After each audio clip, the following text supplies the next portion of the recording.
source of justice, mercy, and hope. We pause in this chamber of public trust, remembering that leadership is a sacred calling, a calling that mirrors your command to love our neighbors. This morning, I give you thanks for the gift of neighbors, not neighbors who look like us or vote like us, believe like us, but all neighbors. Teach us again what it means to be good neighbors, to not only care for our own backyards, but for the whole shared yard of this beautiful community, where flourishing of one is bound to the flourishing of all.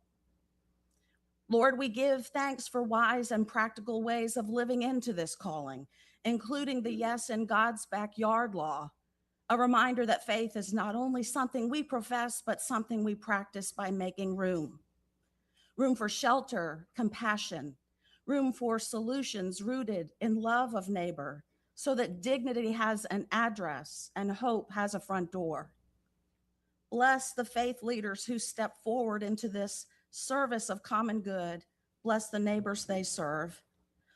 God bless the council members who choose to lean into these laws for the good of neighbors and neighborhood alike.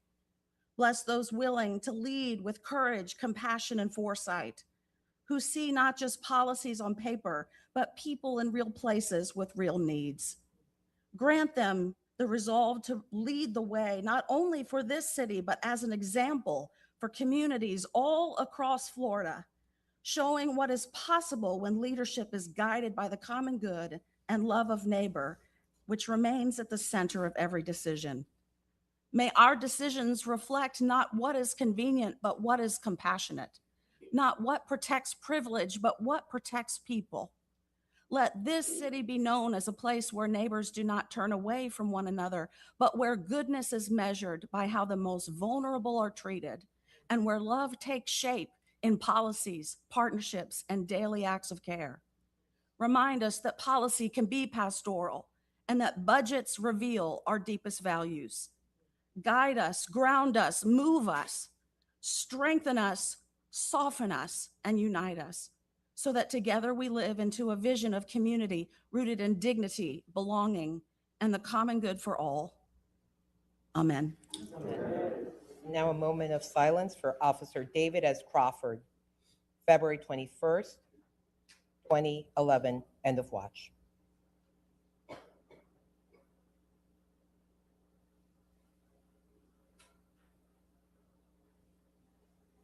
Thank you. I pledge allegiance to the flag of the United States of America and to the republic for which it stands, one nation, under God, indivisible, with liberty and justice for all. Thank you, Reverend, for that beautiful invocation. Clerk, council members, we have an agenda before us. I'll entertain the motion for approval. Second. We have a motion and a second. Clerk, you please open the machine for voting. Council members, please enter your votes. Seeing that all present council members have voted, clerk, please tally and announce the vote. Madam Chair, the motion to approve the agenda passes unanimously. Thank you. We have a consent agenda before us. I'll entertain a motion for approval. Move approval. We have a motion and a second. Clerk, you'll please open the machine for voting. There are no cards on the consent agenda. Thank you. Council members, please enter your votes. Seeing that all present council members have voted, clerk, please tally and announce the vote. Madam Chair, the motion to approve the consent agenda passes unanimously. Thank you. Clerk, are there any speakers for open forum? If so, can you please read the rules? If you wish to address City Council on subjects other than public hearing or quasi-judicial items listed on the agenda, excuse me, please sign up with the clerk. Only the individual wishing to speak may sign the open forum sheet. Only city residents, owners of property, business owners in the city, or their employees may speak. All issues discussed under open forum must be limited to issues related to the City of St. Petersburg government. If you are speaking to an item on the agenda, you may only speak once during the open forum or when the item comes up on the agenda. In order to provide an opportunity for all citizens to address council, each individual will be given 3 minutes to speak, and after which the microphone will be muted. If you wish to address City Council through the Zoom meeting, you must use the raise hand feature button in the Zoom app or enter *9 on your phone at the time the agenda item is addressed. When it is your turn to speak, you will be unmuted and asked to state your name and address. At the conclusion of your comments, or when you reach the 3-minute time limit, you will be muted. All raised hands will be lowered after each agenda item. Regardless of the method of participation used, normal rules apply, including the 3-minute time limit on comments, the requirement that any presentation materials must be submitted in advance of the meeting, and the rules of decorum. If live public comment is disruptive violations of the rules of decorum, the chair is authorized to accept public comment by alternate means, including by email only, and I will call them two at a time. Thank you.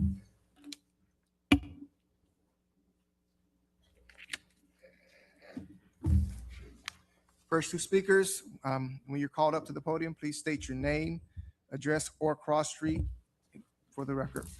First two speakers, Mark Ferguson and Robin Davidoff. Please go to either podium.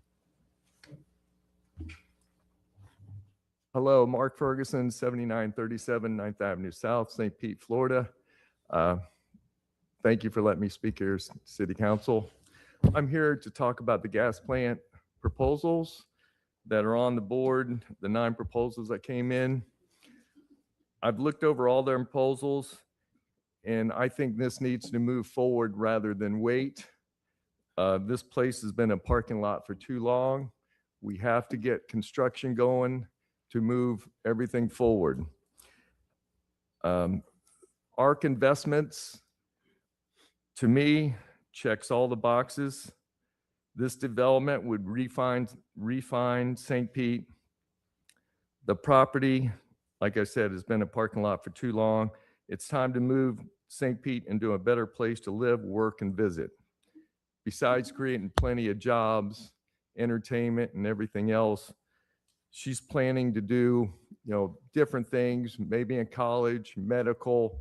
I mean, the whole thing is really a huge undertaking, and I believe they have the best company to work with.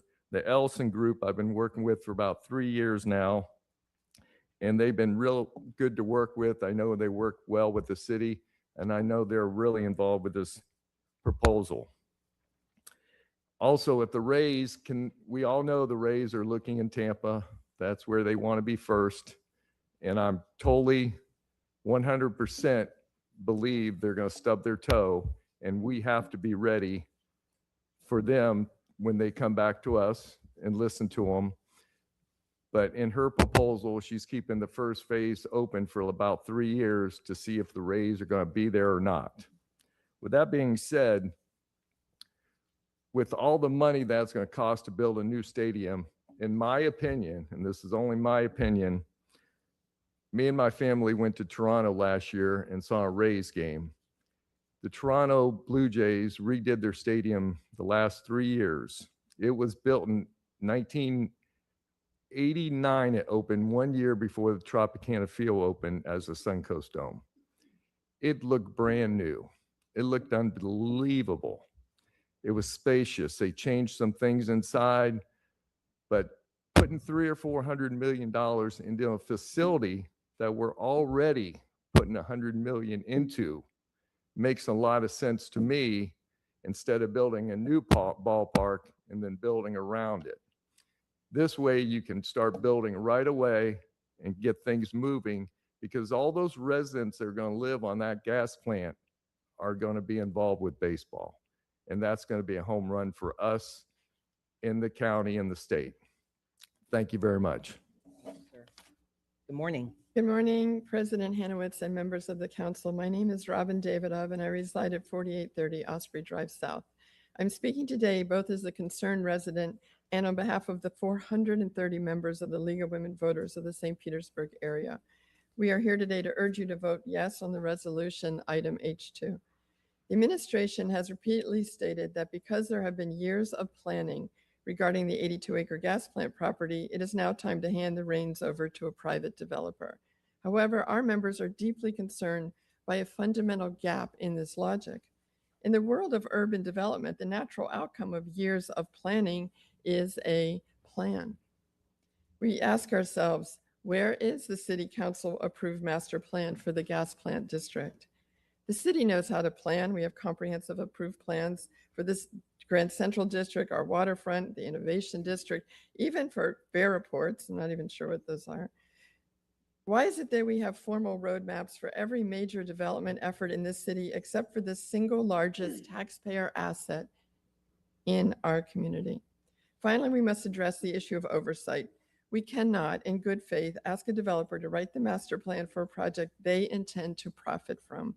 While developers bring valuable expertise and market knowledge, which should enhance the effort, allowing them to lead the planning process creates an inherent conflict of interest. The city must lead. The city must own the vision. Developers should be the ones who help us execute a plan that the citizens in this council have already vetted and approved, not the other way around. Our taxpayer-funded gas plant redevelopment must be transformational, not transactional. Thank you. Thank you. Next two Next two speakers, Madam speakers. Chair, Reverend Ben Atherton Zeman and Maria L. Strauss. Please go to either podium, state your name, address, or cross street for the record.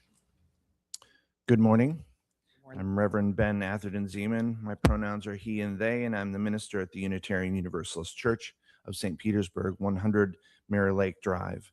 I'm here to speak about the city's relationship with DHS in particular and ICE in particular, but I do want to add my words of support to my colleague from the League of Women Voters.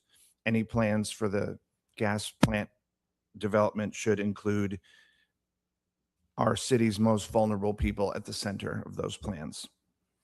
A few weeks ago, leaders in Minneapolis put out a call nationally for clergy to come there and witness and support. And I felt a stirring deep in my heart that I needed to be there, but I was not sure I was ready. I didn't have the right clothing. I don't even own a pair of wool socks. But in the Hebrew Bible, the prophet Isaiah says, I will lead by ways they have not known. Along unfamiliar paths, I will guide them. Now, this year, ICE has killed Keith Porter, Herbert Sanchez Dominguez, Victor Manuel Diaz, Paradila, Luis Beltran Yanez Cruz, Luis Gustavo Nunez Cacheras, and Geraldo Lunas Campos. And yet many of us remained silent.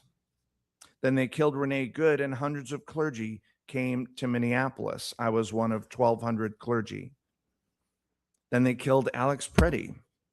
And now millions of us are in the streets. We should have been there all along, but we're here now.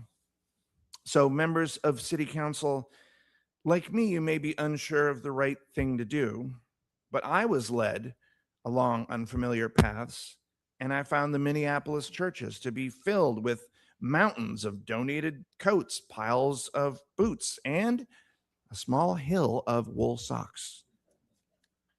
The prophet Isaiah speaks with the voice of his God when he says, I will lead by ways they have not known.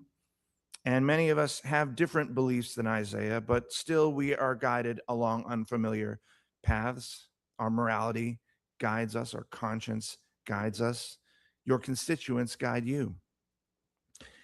Any way we're connected to ICE as a city puts blood on our hands. Members of the City Council, you know this. You are not our enemy. Let's join together to protect our citizens, defund ICE, and keep our community safe. Thank you. Thank you. Excuse me. So there is no clapping in open forum. This is an opportunity for people to speak to City Council. We have 30 minutes. I want everyone that wants to speak before City Council to have that opportunity. If you spend time doing other things, people don't have the time to speak, and we want to hear them, as many people as possible. Thank you. Good morning. My name is Maria L. Scruggs. I'm a resident at 980 Melrose Avenue South, and I am here to speak in support of your agenda item H2.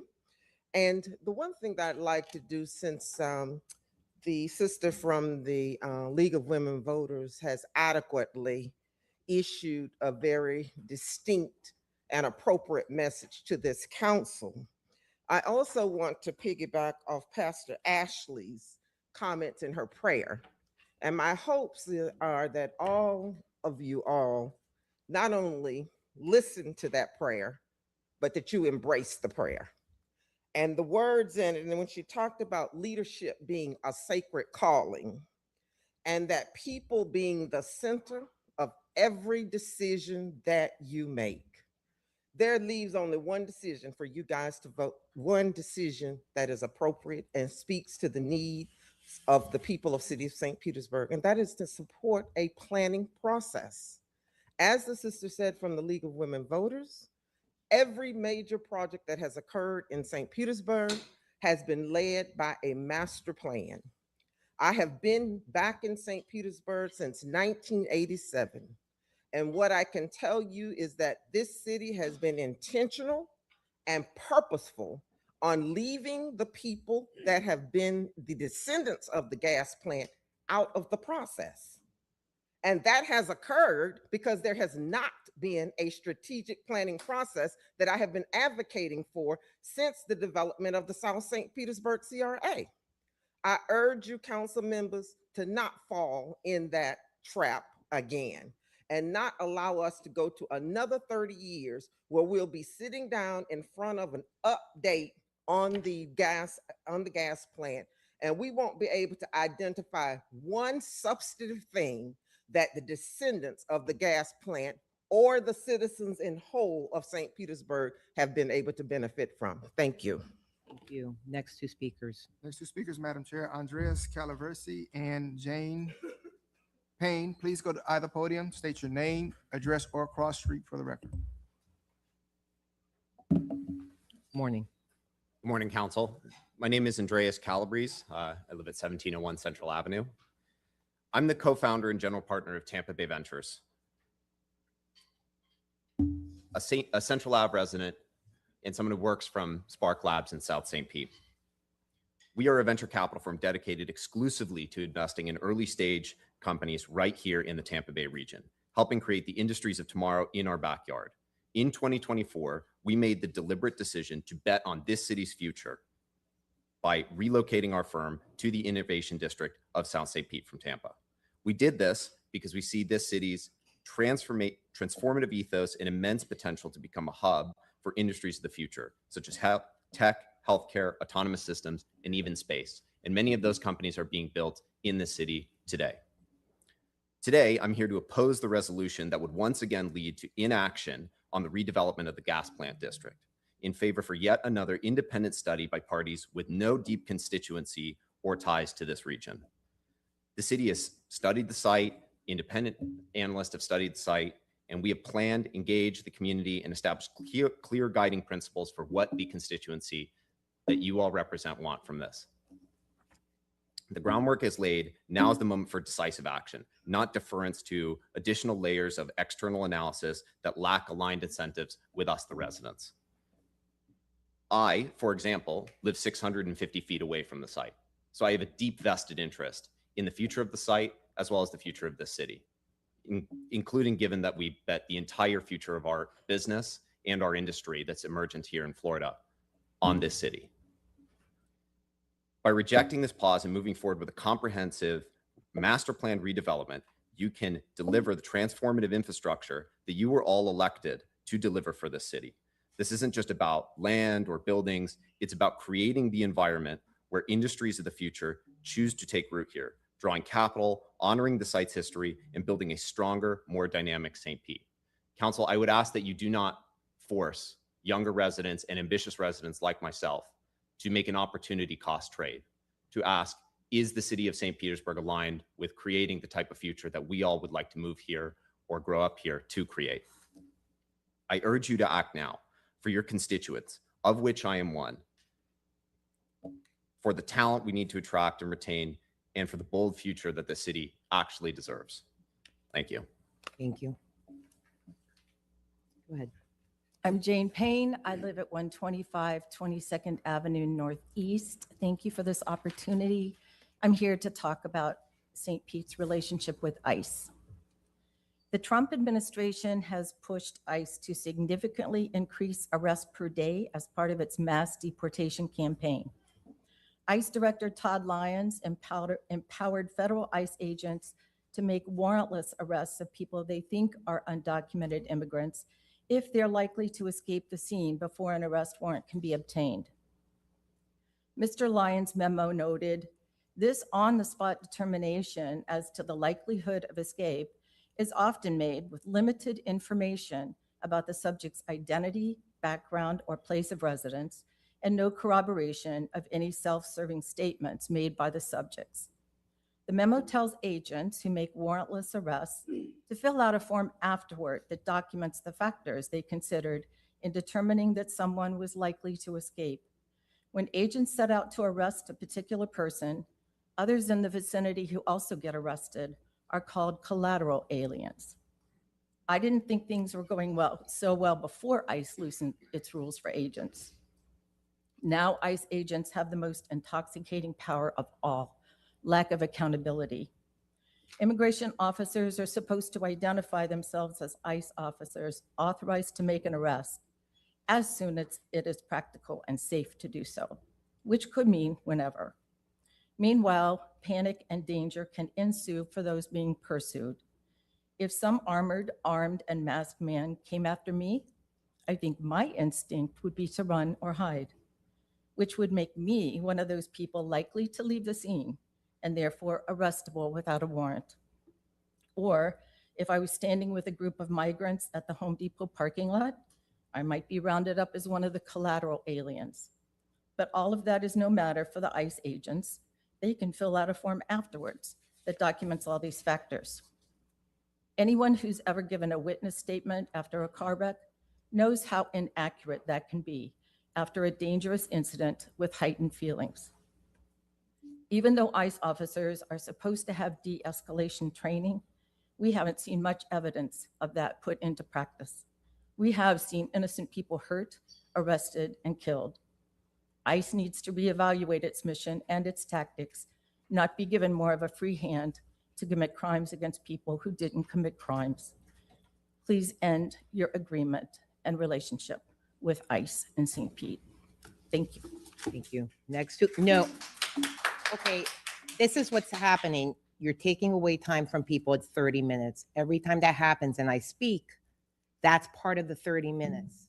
We have to maintain decorum. Everyone who speaks is valuable, whether they're talking about one subject or the other, and we treat them the same.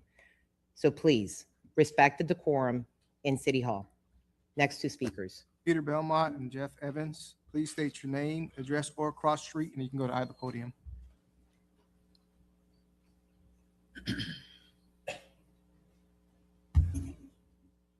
Morning, Peter Belmont, 103 Wildwood Lane Southeast. It's always nice to see you.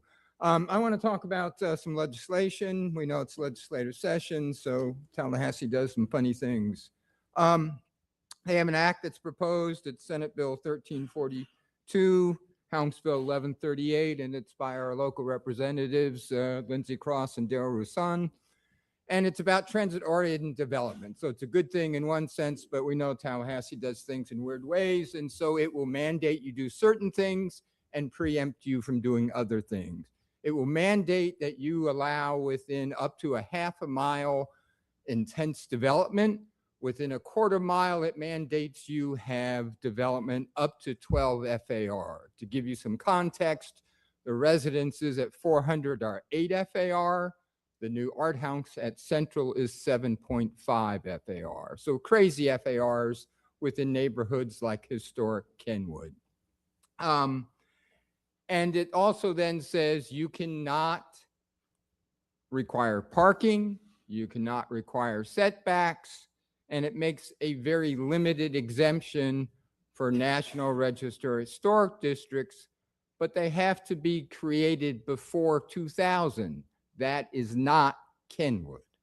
And so I hope you will help myself. I hope you will help preserve the burg to make this bill something that is workable and to stop the crazy preemption and all the work that we have done over the many years in making Kenwood one of the most desirable neighborhoods in the city and making Central Avenue with its mix of smaller and historic buildings that house local businesses, the street that Keep St. Pete Clearwater says is the coolest street in the city. Thank you.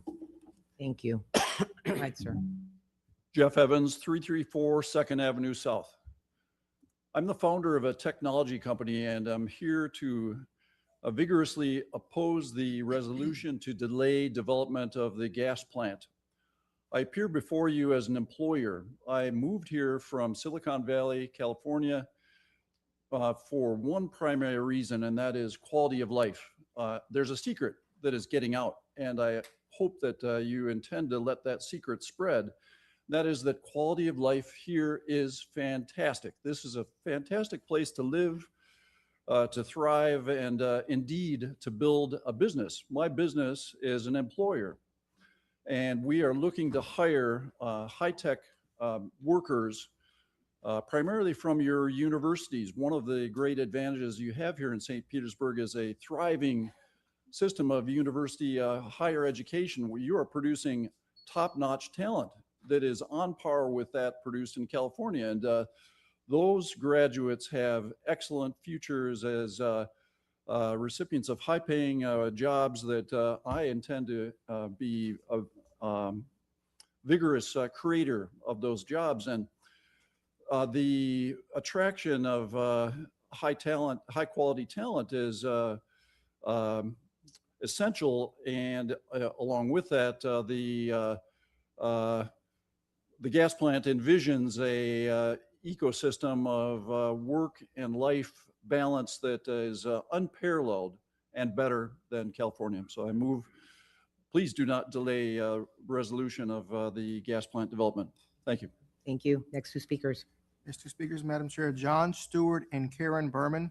Please go to either podium, state your name, address, or cross street for the record. Good morning. My name is John Stewart, and I live at 2130 Burlington Avenue North. For 37 years, I was a public high school teacher in Pinellas County. The ideal for a teacher in the classroom is to have authority. Authority happens when students know their teacher respects them and the subject and has their best interests at heart. Instead of focusing on rules, authority lets the teacher and students focus on the magic of learning. If there isn't authority, the fallback option is control. The teacher keeps control by rules, by punishments, by rewards. Authority in the classroom is a grace, emphasizing human interaction and trust. Control in the classroom is the law, emphasizing the structure and depending on rules to keep order. My wife and I live in the aforementioned Kenwood, an affluent neighborhood filled with marvelous historic architecture. One night several months ago, we awoke to emergency lights flashing through our blinds and onto our bedroom ceiling. I went outside to find police vehicles with flashing lights stretching for several blocks. I immediately thought, is this ICE? But dismissed the idea, even though a neighbor told us the same thing had happened a few nights before. This is a blue city with a black Democratic mayor in a neighborhood full of houses with rainbow flags and banners, including ours. They wouldn't cooperate with ICE and DHS. It can't happen here. Can it? My wife is also a retired public school teacher. We have a natural affinity for all public servants, teachers, social workers, firefighters, police. They don't choose these professions for the glamour and the big bucks. But for us, the authority of the St. Pete Police Department has been shaken. The Republican billionaire's private, publicly funded militia is attempting to control Minneapolis with cruel criminal chaos. But even if the GOP never sends their armed domestic terrorists to St. Petersburg, damage has been done.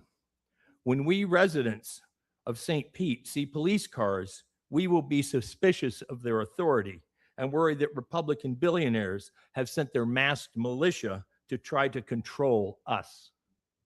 Please renounce and abolish the agreement 287G so that the police department can restore their authority and our respect. Thank you. Okay, I've said it many times already. We're getting to the end and I don't want to go into recess. Please, it's disrespectful for everyone, including others that are speaking on a different subject.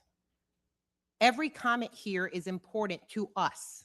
I understand some of you feel strongly about one subject, but as you see, we have a community that wants to speak about many subjects, including things that you may not care about. And I want to hear all of them when we can within the time frame. So please,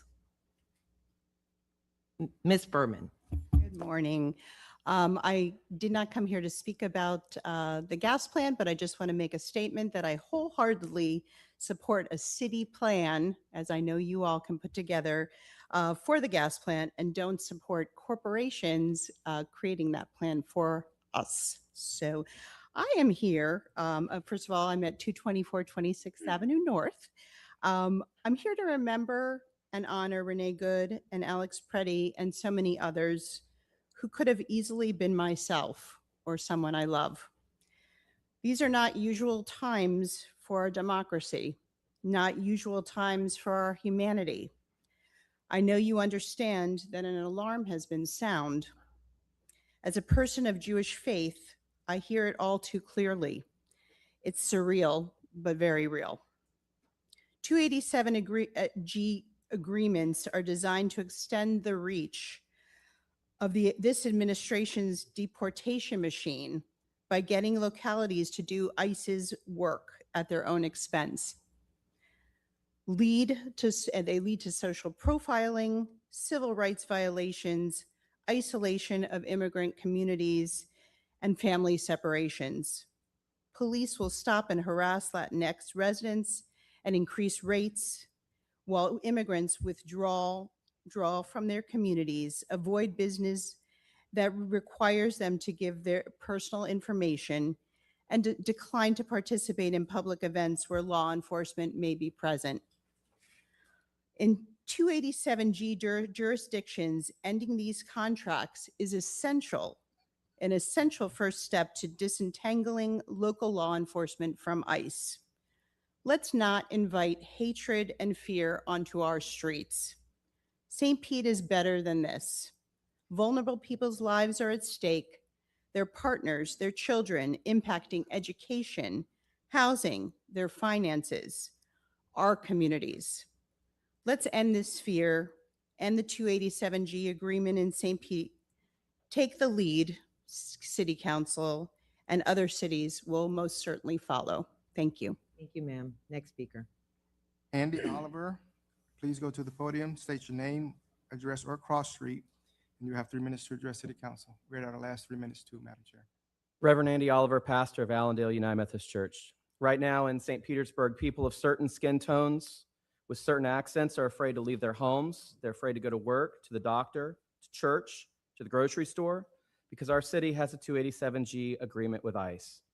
Families are watching loved ones with no criminal record disappear into detention in the Tampa Bay region.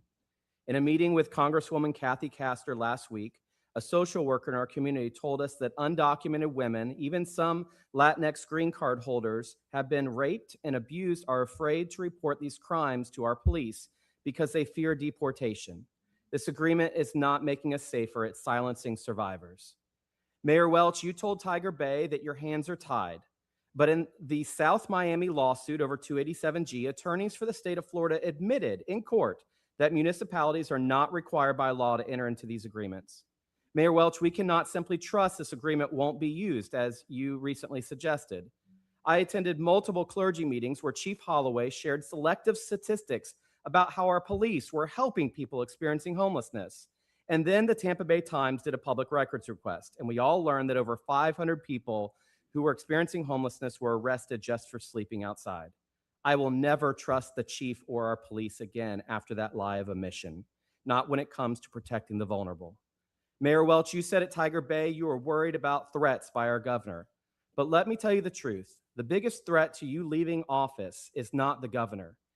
It's that the people who believed in you, organized for you, voted for you, knocked on doors for you, trusted you, will not stand with you further if you continue to stand with ICE. There are worse things than being threatened with removal. It's far worse to live with the fact that when the moral issue of our day came across your desk, you chose to side with evil. Please don't let that be your legacy.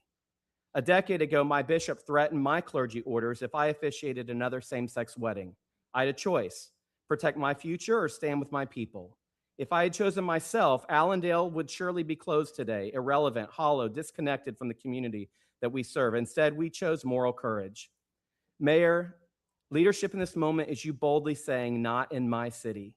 And leadership is council passing a non-binding resolution, doing anything in their power to keep ICE out of our city. Mayor Welch, I beg you, stand with the people who elected you. Choose courage over caution. Choose justice over comfort. Tear that 287G agreement in half and do it today. Thank you.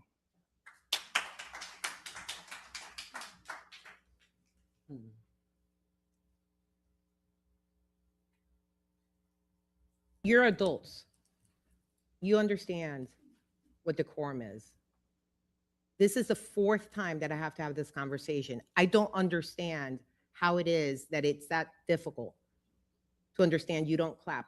Clapping does not make his words stronger. His words are his words, and we hear them.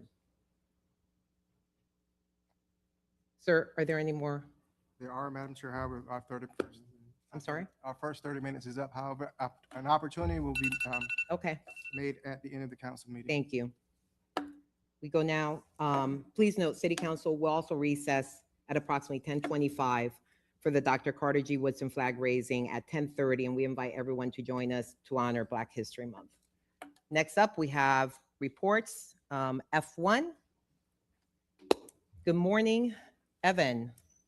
Hi, good morning, Council. I'm going to give a brief introduction and then turn this over to Ryan Hunter with FDOT. So the purpose of this update is to update City Council on some of the major projects happening in the city of St. Petersburg by FDOT.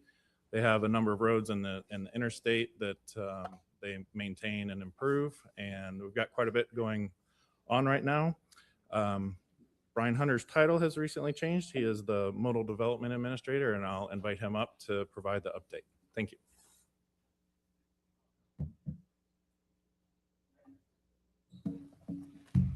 Good morning, council members. Good morning. Brian Hunter with the Florida Department of Transportation. And like Evan said, today I'm just going to give a brief update on some of the major projects we have within St. Petersburg. Let me make sure they move people because we can't, it's hard to hear when people are talking. They close the door.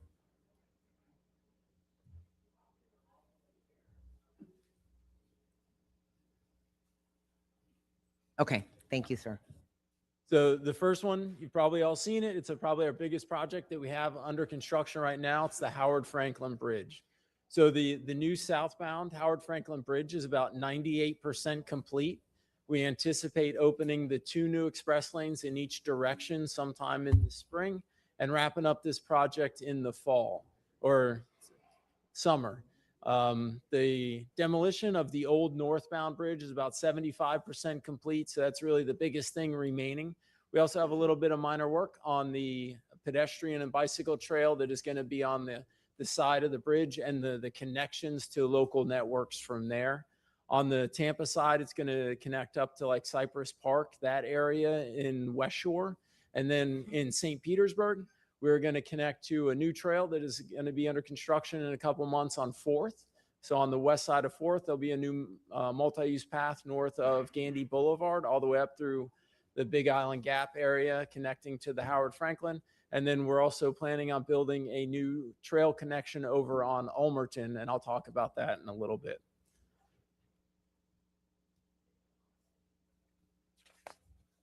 The next 3 projects I'm going to talk about are capacity projects on I-275. It's broken up into 3 segments. The first one is from 38th Avenue North up to 4th Street. That's the project that's currently under construction right now. We anticipate that being completed in 2030. That one will build 2 new express lanes in each direction, except for in the area of the Gateway Expressway, where there's already one. We'll be adding a second one. So that'll tie into the express lanes on Howard Franklin Bridge. And this includes noise barriers basically from the south of the project all the way up to Gandy Boulevard. And this was part of the Moving Florida Forward initiative, and that moved this project forward about 10 years. So we're really happy that all those projects around the state were chosen as part of that and really advanced some infrastructure improvements that we have throughout the state of Florida. The next project is the one just to the south from 375 up to 38th Avenue North. That will continue those express lanes down to 375. And it also includes noise barriers from 375 up to 38th Avenue North. The project is currently in design. It is unfunded for construction at this time. There's a couple of small right-of-way parcels that we need to acquire as well as part of that. And then moving to the south, we have what we're calling our lane continuity improvement. So south of 375 down to 54th Avenue South. If you drive that stretch of road regularly, you know you have to move lanes constantly. So this project will address that problem and make it so that there's at least a couple of continuous lanes so we don't have to have as much weaving in that area. That one is also currently in design. It is also not funded for construction. And a little bonus project is down at the Skyway. We are converting that to an all-electronic tolling. We know that southbound in the afternoon rush hour, there's a lot of delay caused by the toll booths. So we have a project that's going to go to construction in the next couple months that'll remove the tolling infrastructure and the collection devices, and it'll be all electronic tolling. And then in 30 or 31, we have a project that's going to remove the booth area completely. So it'll be just a gantry tolling like you see on the Gateway Expressway or the Veterans Expressway. So that'll completely remove that as a bottleneck in the system moving south. So we're excited to see that one come forward. Great. And then the next thing that I'm going to talk about is our I-175 action plan. So this came out of the downtown mobility study that the city and Ford Pinellas completed. It asked us to take a look at I-175 and what could be done. So we started early last year, and we anticipate completing this later on this year. And what we're really looking at is how do we get people that are on a limited access, higher speed facility, how do we get them when they take one of the slip ramps and go to 4th or 5th to understand that they are now on a city street and get them to slow down? You're doing 55, now you need to be doing 25, and it's not really the longest area to get people into that transition. So we're looking at some signing and pavement marking things visually that will tell you, hey, you've left this interstate, now you're in a city, so slow down. So shortening up some of the distance between some of the striping on the road, putting things that make it feel a little tighter so you naturally slow down a little bit.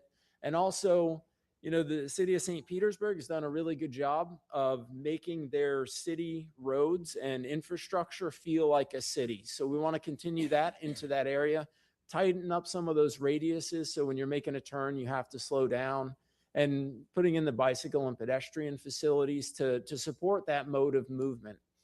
And then the two bridges that go over I-175, we're also looking at the opportunity to widen them so that we can put like a green space and a wide trail through there so that it really feels like you're in a city, not just on a bridge, and make it a little more pleasant place for people to be.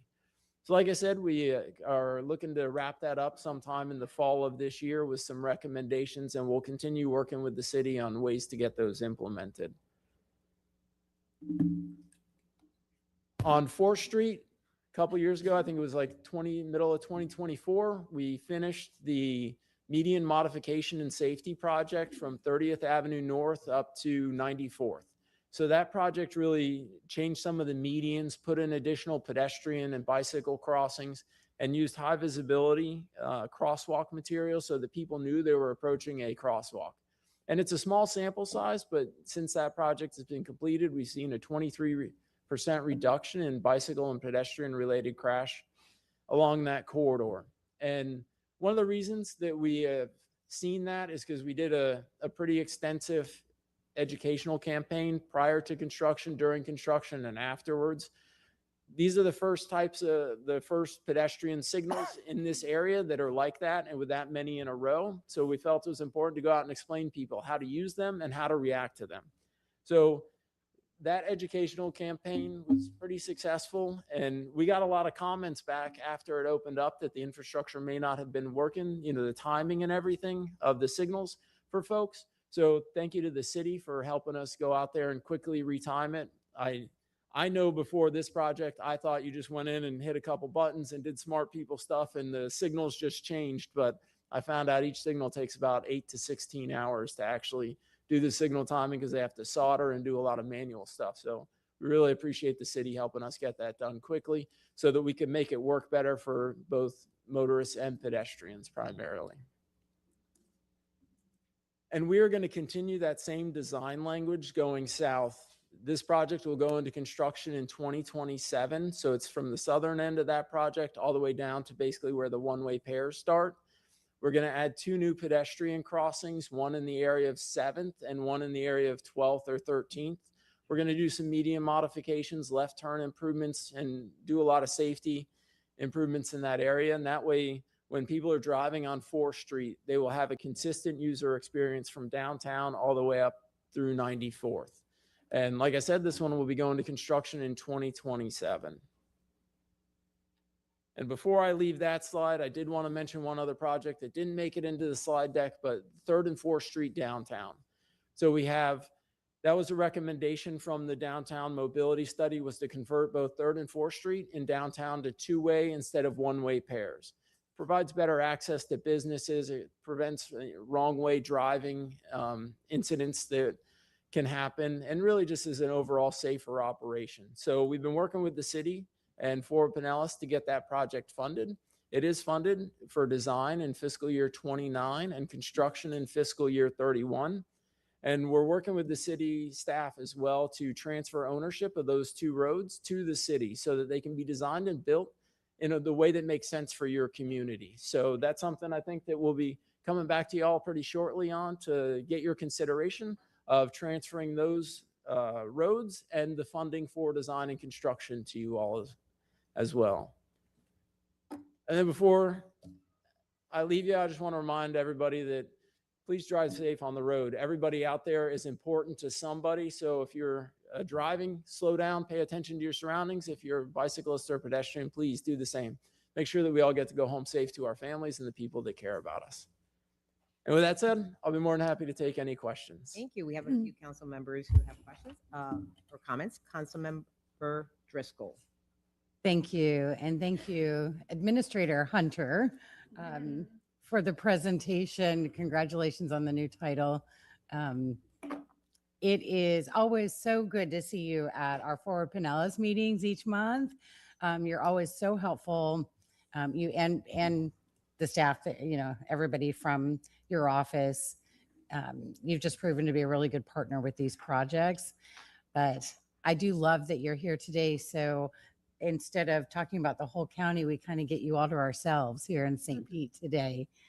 A few questions about the different projects.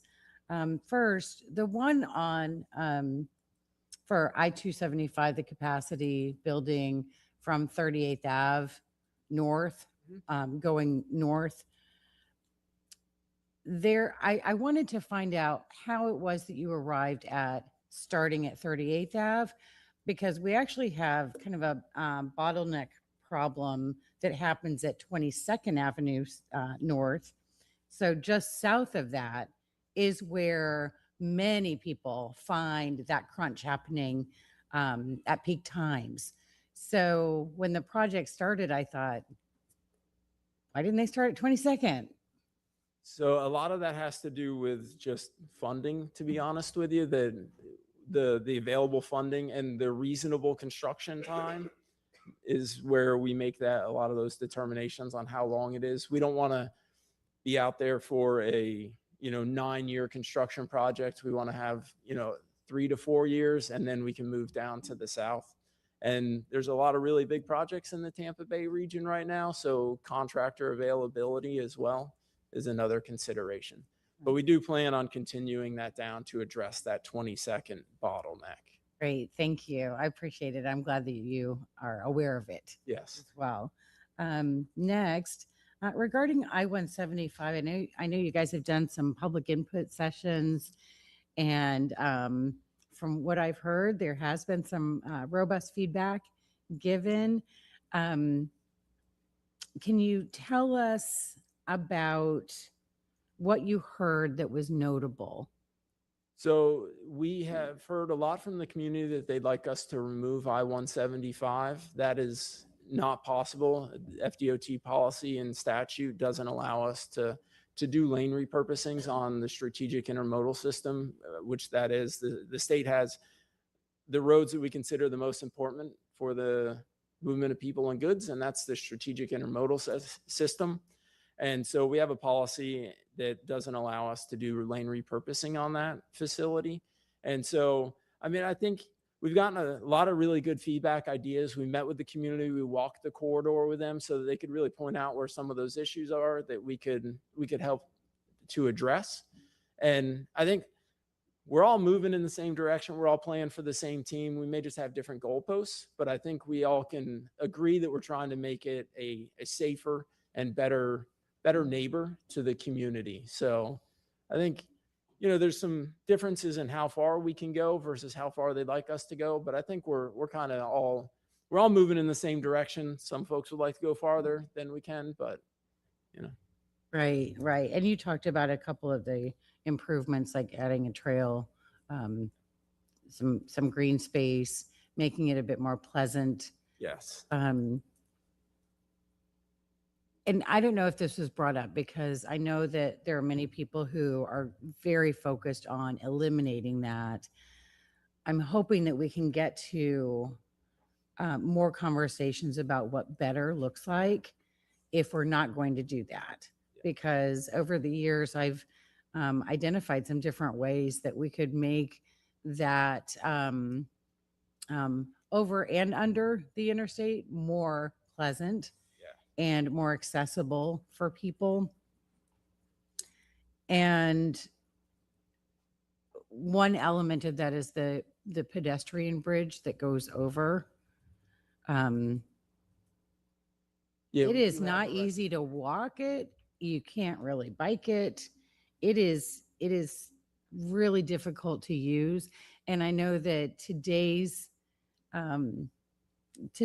there are much better options for pedestrian overpasses. And considering that in the coming years, we will have redevelopment taking place in that area, when is the time to talk about a better option? So one of the recommendations we have is to improve the accessibility of that pedestrian overpass. So we would build a ramp that goes down into Campbell Park so that it's ADA approachable. Right now you have that tight spiral. And then on the north side, have two ramps, one that goes in either direction. So whichever way you're going, you can get down, and that way it doesn't intrude into across the street there. We'd stay on the south side of 4th.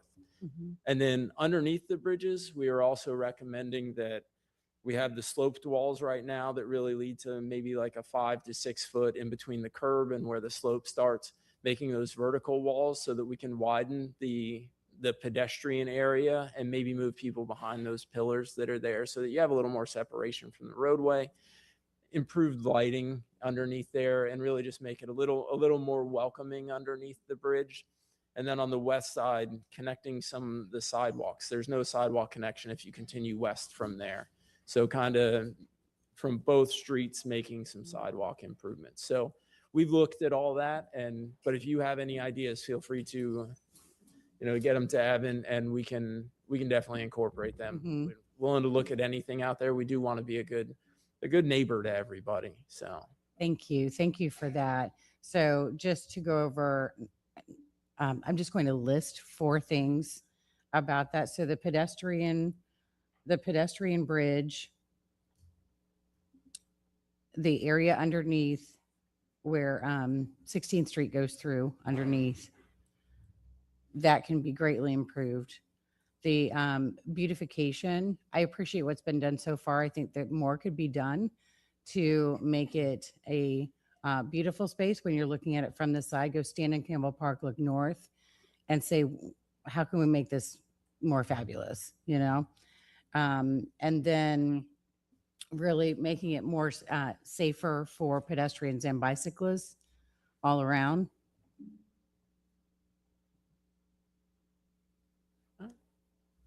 And then when you get to the end, when you come off I-275, you take 175, you get to 4th Street, that intersection, I know you guys you've made some improvements with the signal timing there, but it's still a mess. And I don't know how to fix it, but that's what you guys are here for. So I do hope that you'll continue to take a look at that. Yeah, and we do have some recommended improvements down there where right now, if you're going southbound, heading west, you can pretty much do that at highway speed. So tightening that up and then reallocating some of the lanes. So if you're on 175 and you want to go south, you don't have to get over 2 lanes. You just have one merge, and kind of tightening it up so that it operates a little better, feels a little more city sized, and also makes it safer. Okay. All right. Thank you. That's all I have. And thank you again for being here today. Thank you, Chair. Thank you. Councilmember Capri. Thank you, Chair, and thank you, Brian, for being here today. Good to see you. I want to start at the beginning of the presentation. You just kind of skimmed briefly over it, but very important to my district. You talked just quickly about some trail improvements, and I believe you said along Gandy. So can you talk about that a little bit more? So the trail is from the 4th Street Trail will be from Gandy up to the Howard Franklin Bridge, the ramp, and that'll connect into the multi-use path that crosses the bay on the Howard Franklin Bridge. And then there's a little piece that's going to be part of the I-275 construction project that is under construction right now. They're going to construct from the end of the Howard Franklin Bridge to the existing sidewalk, boardwalk trail that's on Ulmerton. So that is all tied into that regional network and allows people to cross the bay in something other than a car, which isn't something we've had since the Friendship Trail Bridge went away. So Okay, well, that's very exciting. I know that the residents that I represent will be very happy to see those improvements. We are currently going through the District 2 Master Plan, so would invite FDOT to be at the table. Obviously, Evan and Cheryl are very involved. Cheryl has been to the meetings so far, but certainly want to include you all and continue to keep transportation top of mind. It's a very busy area. We don't have a lot of multimodal assets at this point in time. So anything that we can do to continue to make that safer for pedestrians and bicyclists, that would be great. So welcome you to the table in that conversation.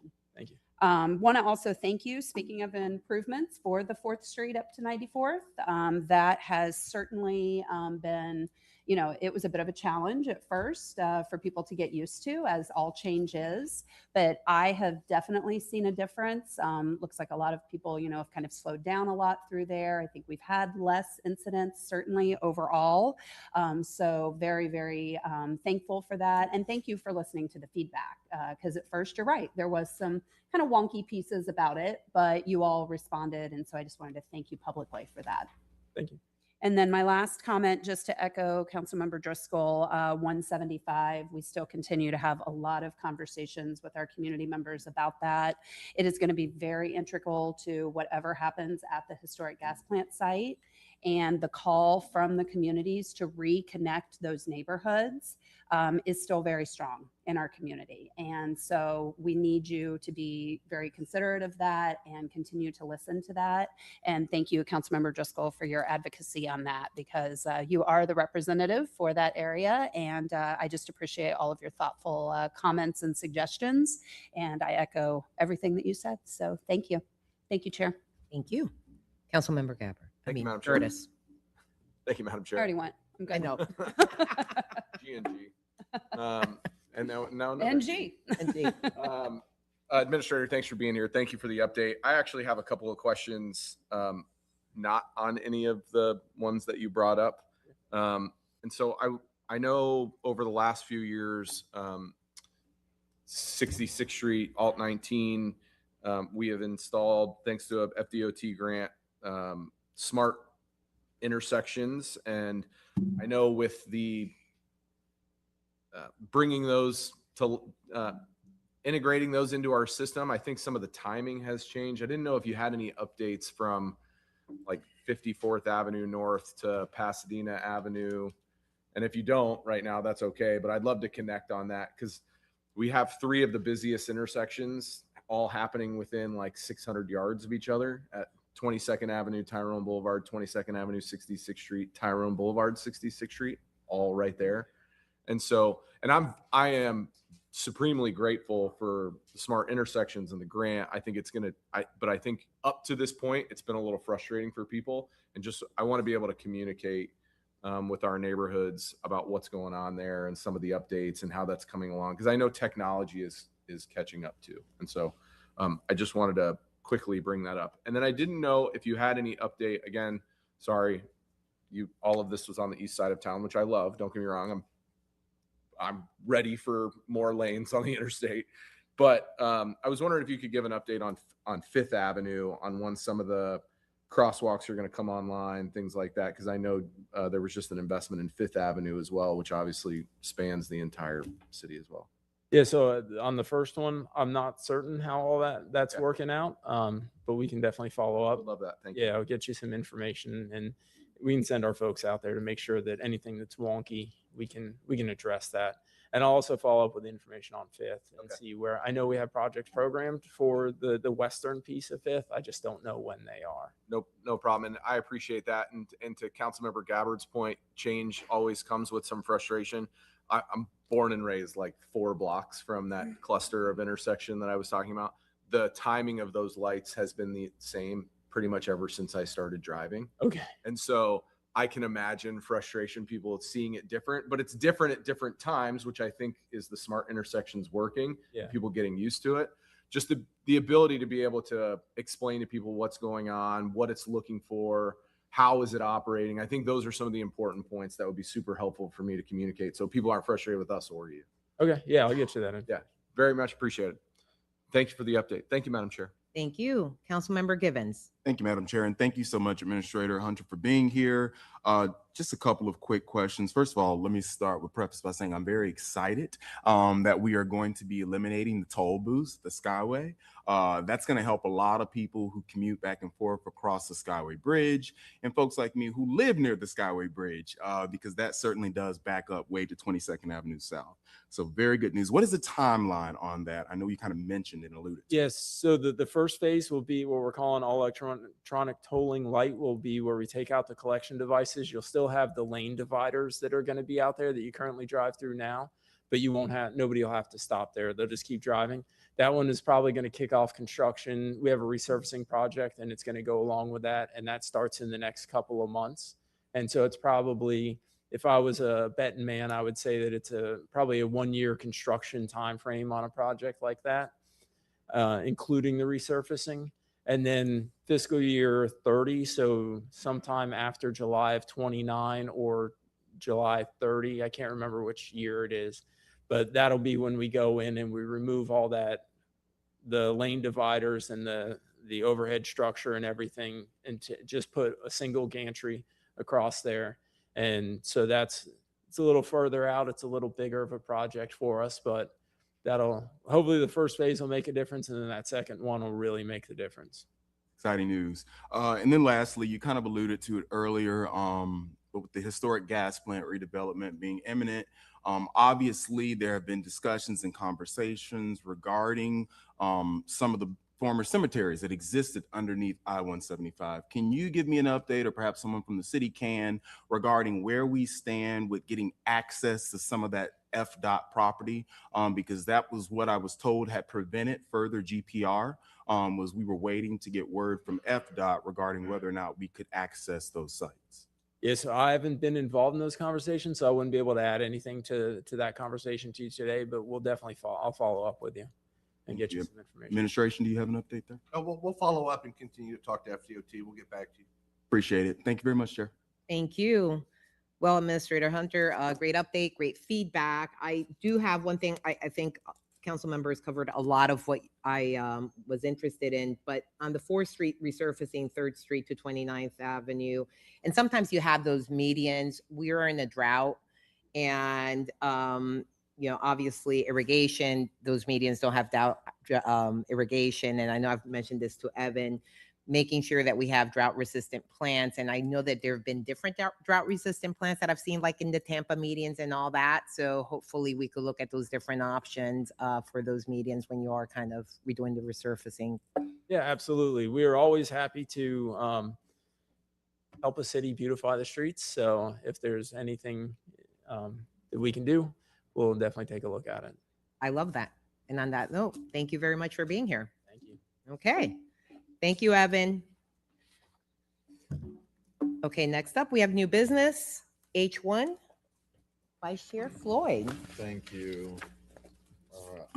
I have this item here. I'm respectfully requesting a referral to the Housing, Land Use, and Transportation Committee for an update on Yes in God's Backyard, or YIGBY recent legislation.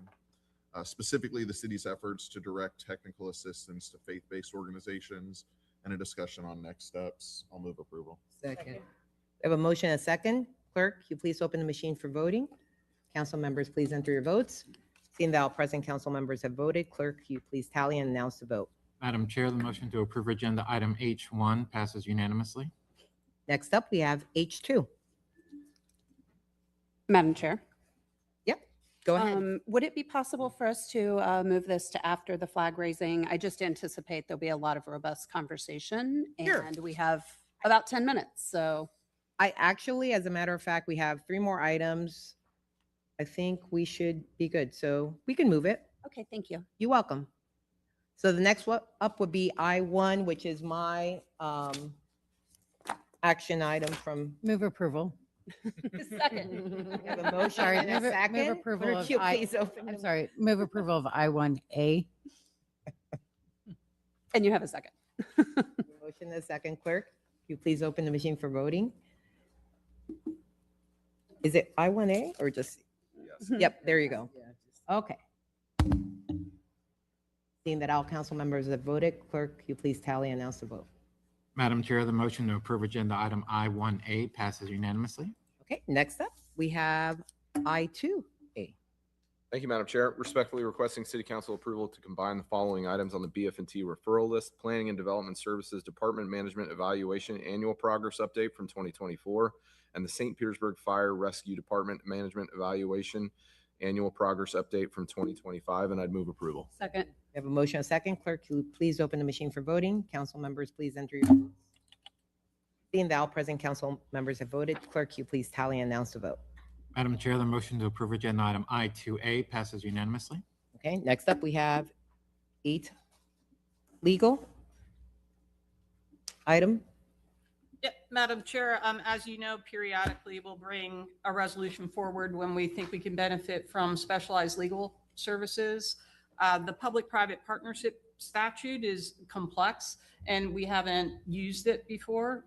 Considering the workload in the office, and in an effort to expedite this, we think it'd be beneficial to use outside counsel. And I will say, this is for the initial review, consultation, et cetera. It's possible it would be more than this amount, but we thought that this was a good starting point just to dive in and have a kickoff meeting and get their initial thoughts. Okay, great. Move Council- approval.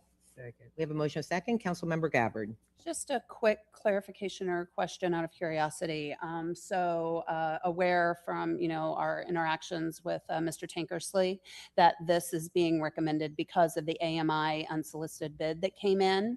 And from my conversation, I was told that there were 2 different potential routes that might be able to be taken with the statute.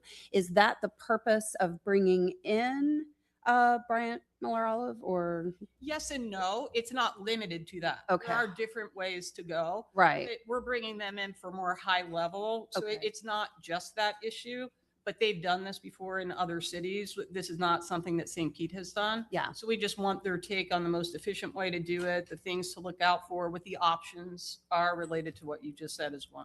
Okay, well, certainly, automated metering is something that has been permeating our conversations in the city for a very long time, especially after the hurricanes. And so whatever expediency looks like, I think is really important. Hello, Mr. Tinkersley. Good to see you. Certainly support if this is the path to get forward to expediency on getting those automated meters, then I certainly support it. So thank you. Thank you for your due diligence. All right. Thank you, Chair.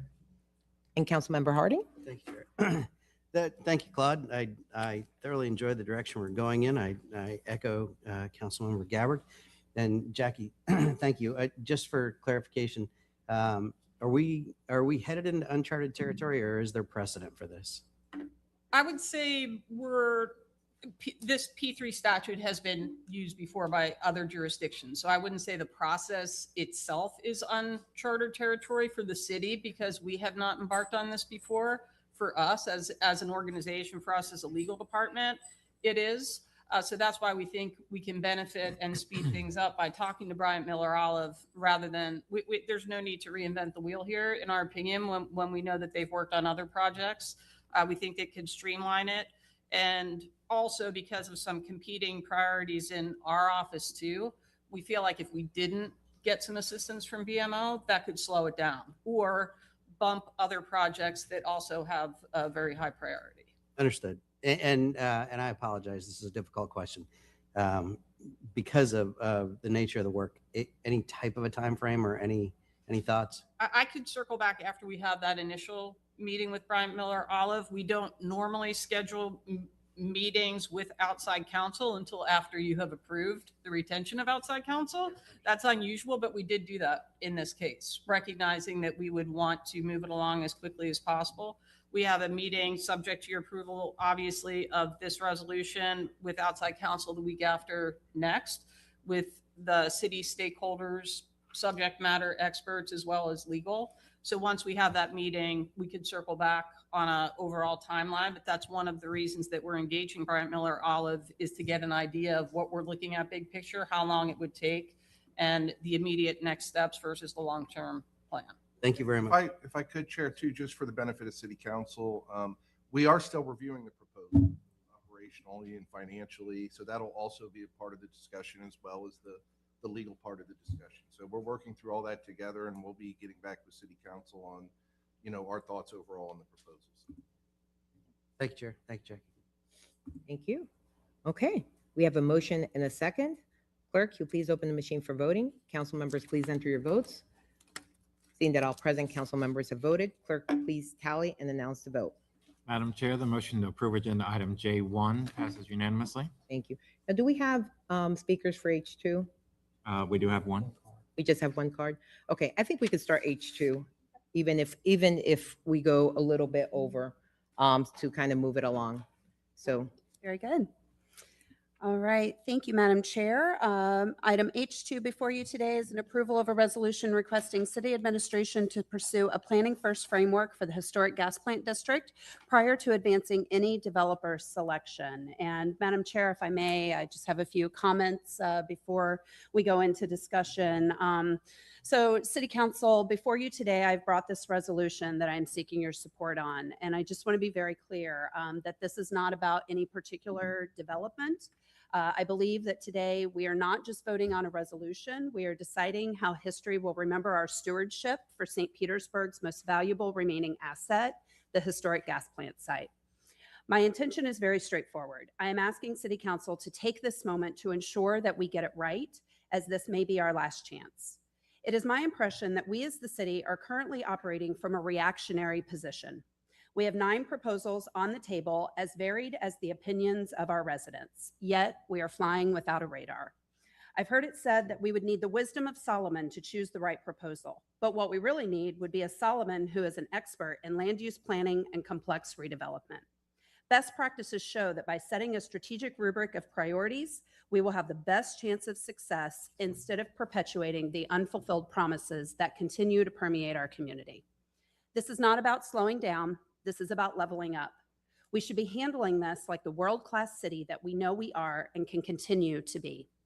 In October, I brought City Council a new business item that requested a discussion on bringing in a planning organization such as ULI Tampa Bay to give us an unbiased assessment of what best practices should be to create a development that would place community engagement at the forefront of progress. I want to thank you all for your unanimous support that day. And as I explained then, it was not a reaction to a single bid. It was a call for a professional framework. In April, I attended a meeting with the mayor and the administration where I suggested that a third party be brought in to guide us through the next steps. I said then, and I quote, "We are too close to this. We need assistance." Then over the summer, the ULI suggestion was made again to administration by the Downtown Partnership. For months, these requests went unanswered while we left space for an unsolicited bid to dictate our pace. Now we are chasing a speeding bullet. I am simply asking us to catch our breath and take a beat and take a moment to consider the residents that we serve. If the city were to choose to work with ULI, I have been told that the time for completion could be as soon as 6 months. And I feel confident that we have the community stakeholder organizations at the table that would be willing to discuss partnership funding if there was a commitment to this approach. A 6-month engagement initiative is a small investment for a massive return. It would allow us to negotiate from a position of strength, not desperation, provide a guidebook so that our residents can finally trust the process, and answer critical questions still outstanding, such as, should we even sell this land at all, or should we retain it for the city's long-term financial stability? We all know that 6 months is a short period of time in city government, and any developer truly committed to our city will wait a few short months for a decision that is rooted in due diligence. Since October, I've been meeting with a group of stakeholders from across our community. This diverse group represents every corner of our city and thousands of residents and business voices. Some of them have offered letters of support, which you have received for today's resolution. Others have been concerned, frankly, on how this might move forward when the administration seems resolved to forge their own path. The one common theme in these conversations is confusion over the process and uncertainty of outcomes. One thing is clear. All of that uncertainty and hesitation to engage with this plan could go away tomorrow if City Council and administration would simply agree to work together on a short exercise with a long-term benefit. A comprehensive planning framework, such as the one that I am proposing, would utilize all of the work that has been done today and not start over from scratch. Every plan, every study, every agreement would be gathered and considered against the constraints of today's environment. Let's not forget that in late 2024, our city changed forever. After spending 18 plus months devoting every resource our city had to securing a development deal, everything was literally blown away overnight. Almost 500 days after Helene flooded a large part of our city and Milton dealt the second blow 2 weeks later, we must recognize our city is not the same. It may never be the same, and we should ask the people who are still recovering their feelings on this. Using old plans and agreements that were walked away from cannot be our game plan now towards progress. Just last week, we discussed in numerous committees reduced budgets that have been impacted by declining real estate values and threats from Tallahassee that would take away our main source of revenue, potentially crippling city services. We are undoubtedly walking into uncharted territory, and while we strive for St. Petersburg to maintain its special character and vibrancy, we cannot rush hastily into the most important asset we have left, which is our land. So it is for all these reasons and more, Madam Chair, that I stand on this resolution and the impact I believe that it can have on the final outcomes, and I respectfully move approval of Agenda Item H2A. Public comment? Ron Diner, please go to either podium, state your address or cross street for the record. You'll have 3 minutes to address City Council.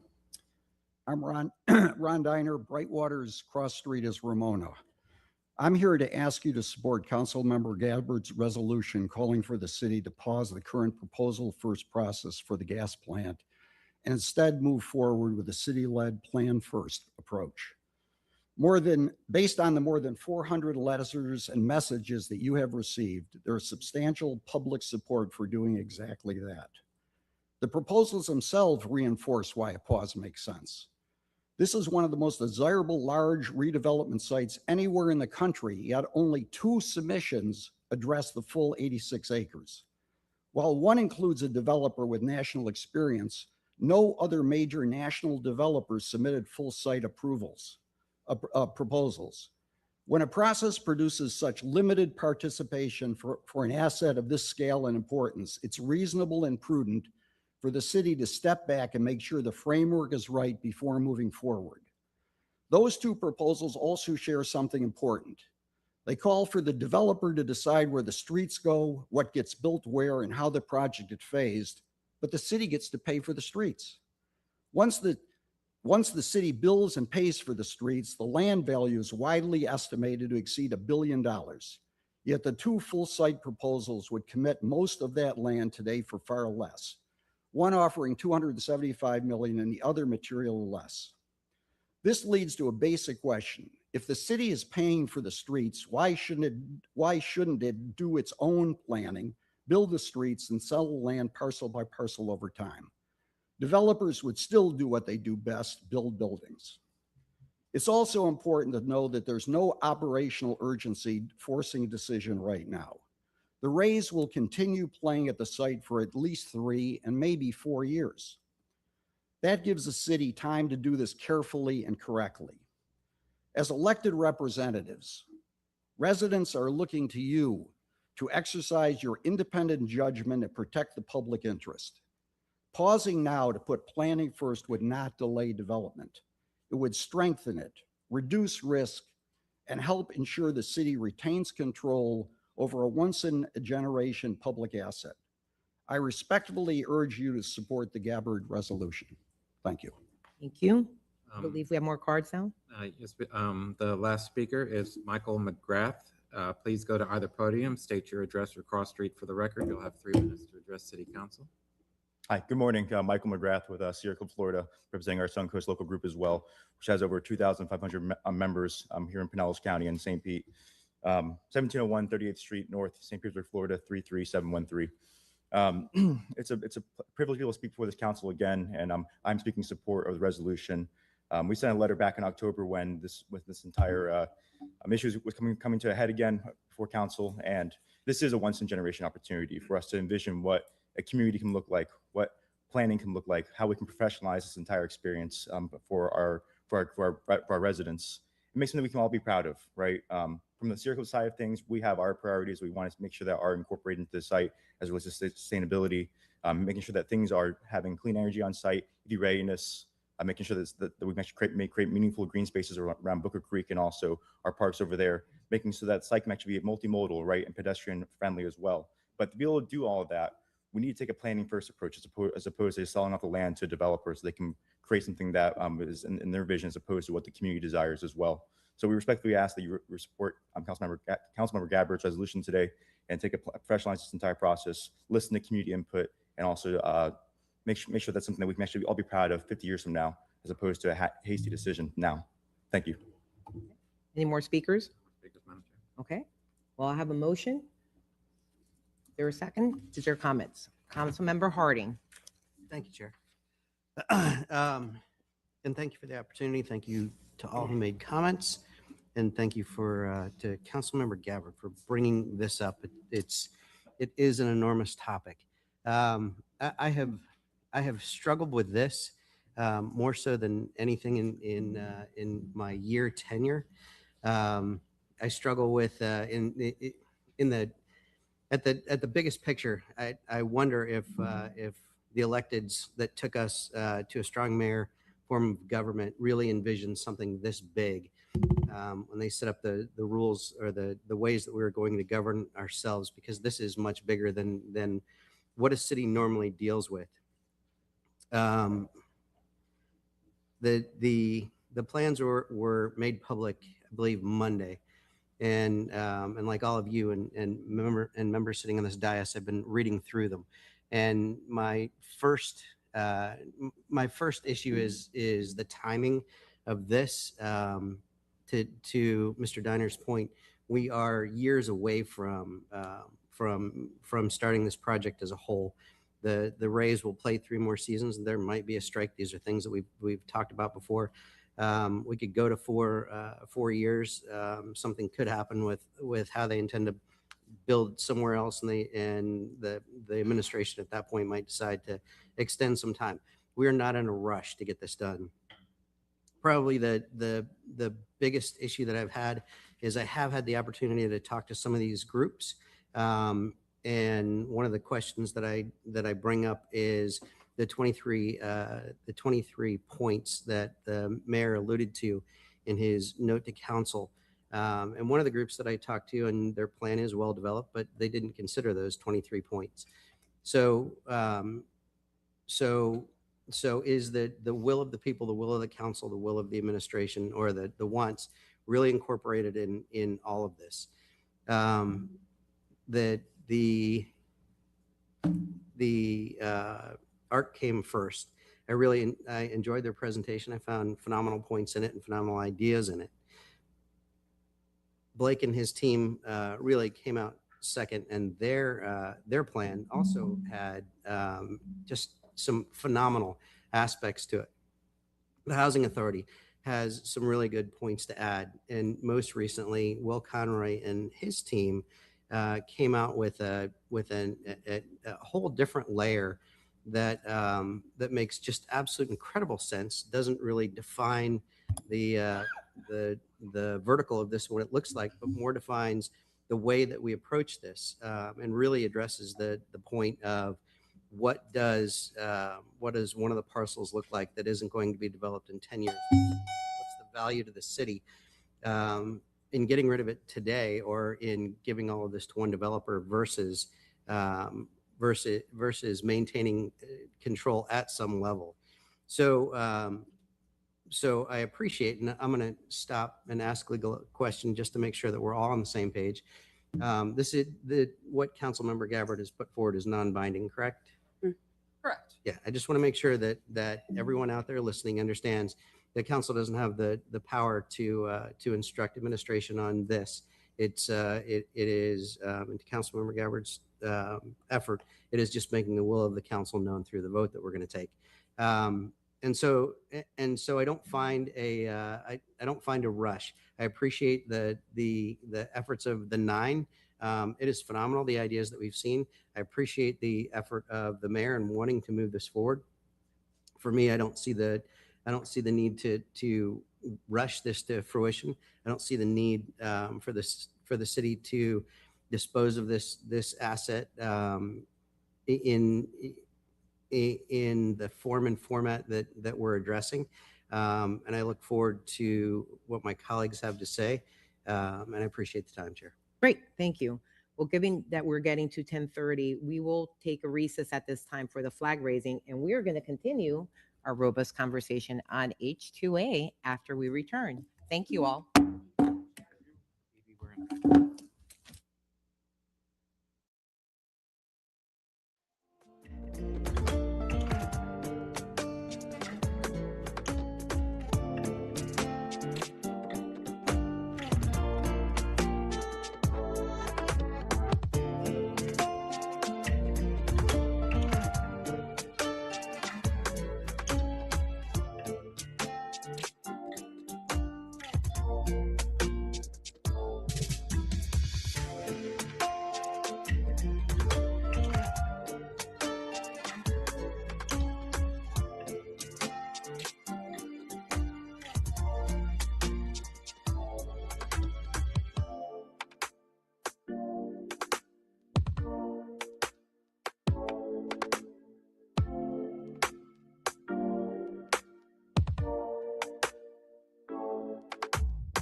Down in St. Petersburg, Florida, a huge urban development deal is in the works, one that could totally redefine the city's future.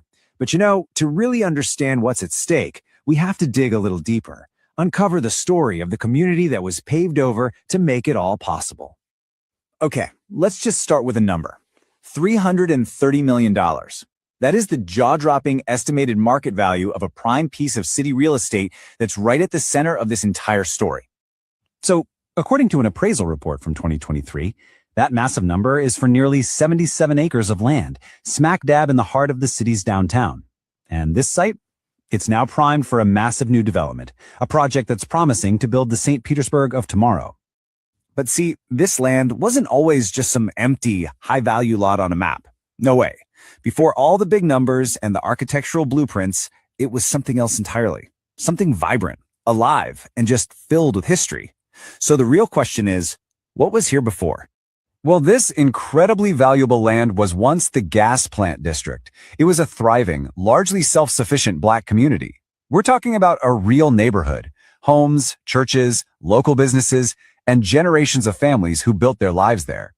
And you know, The story of how it was erased is really best told by the people who actually lived it.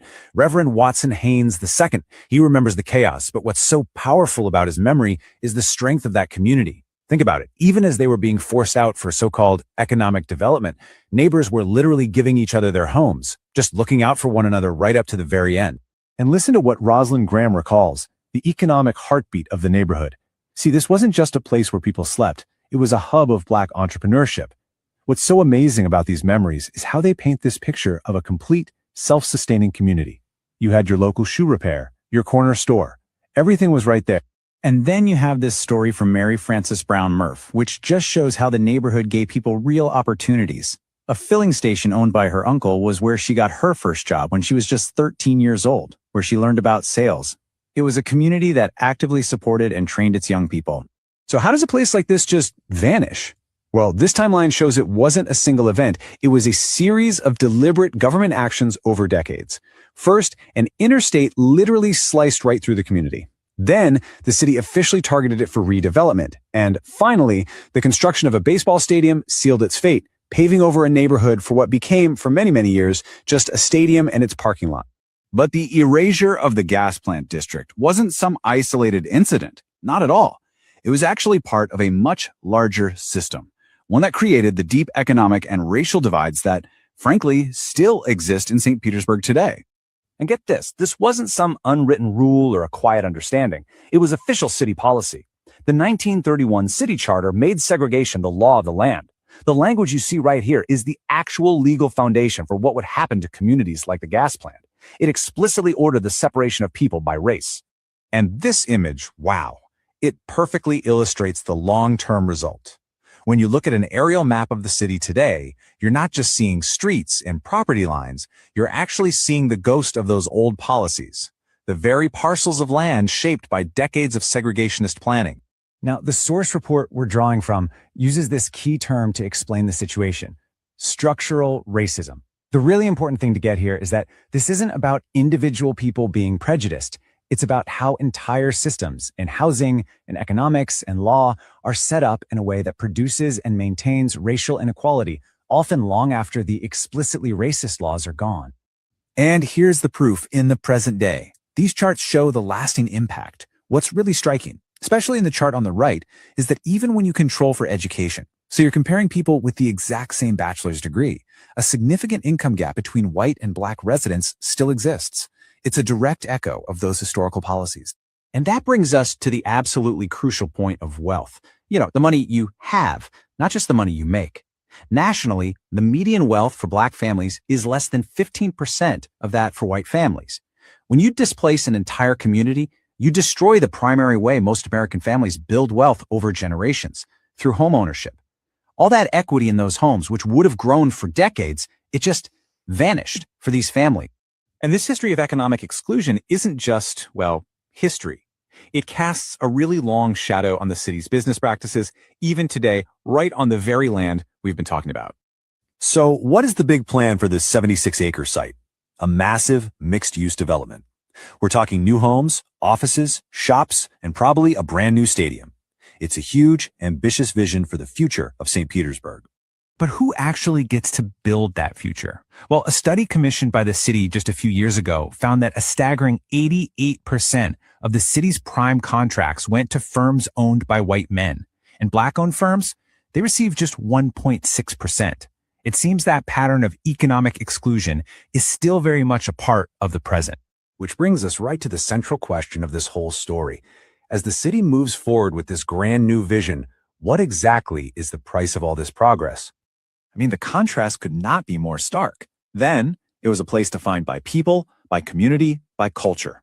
Now, it's defined by acreage and a dollar amount. This one slide really captures that transformation, from a community to a commodity. So when those bulldozers moved in, they didn't just clear away buildings. They dismantled an entire social and economic engine. This wasn't just about lost homes. It was about severing a community's ability to build equity, to pass on businesses, to create a foundation of wealth for the next generation, a loss that echoes for decades. And that leaves us with this final thought. As St. Petersburg, or really any city, plans its gleaming future right on top of a buried past, what is its responsibility to the communities that were sacrificed, The question isn't just if something is owed, but what does that debt even look like? Is it money? Is it creating new opportunities? Or is it just about making sure the memory of what was lost is never, ever forgotten?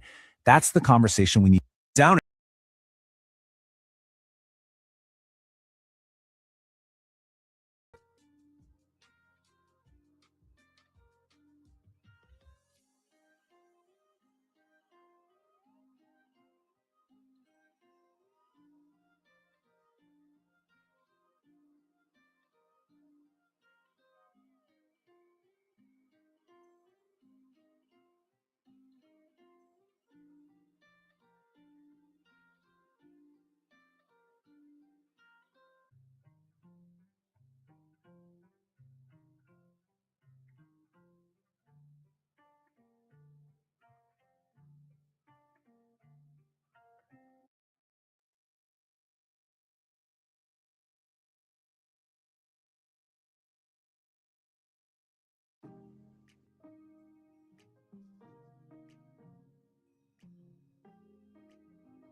Hello, I'm Gabe Ortiz. And this is WEDU Arts Plus.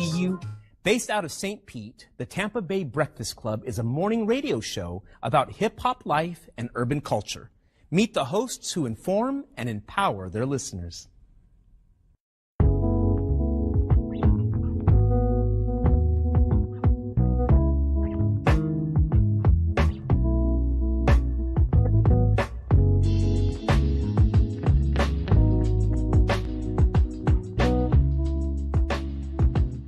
Jabbar Edmond. I go by Mr. Edmond. My role, I'm a host and I'm co-founder. My name is Brother John Muhammad, Your Brother John, YourBrotherJohn.com. And my role on the Tampa Bay Breakfast Club is host or co-host. I just go by Kiana. Sometimes you may hear the guys call me Q. I may say Q just depending on my personality that day. And I'm the female of the crew. All right, I think I keep balance when you look at the Tampa Bay Breakfast Club. So that's my role. And I'm Bruce Moore Jr. A lot of people do know Bruce Moore Jr., obviously being born and raised here and going to school here, but there's many more people that know Reno.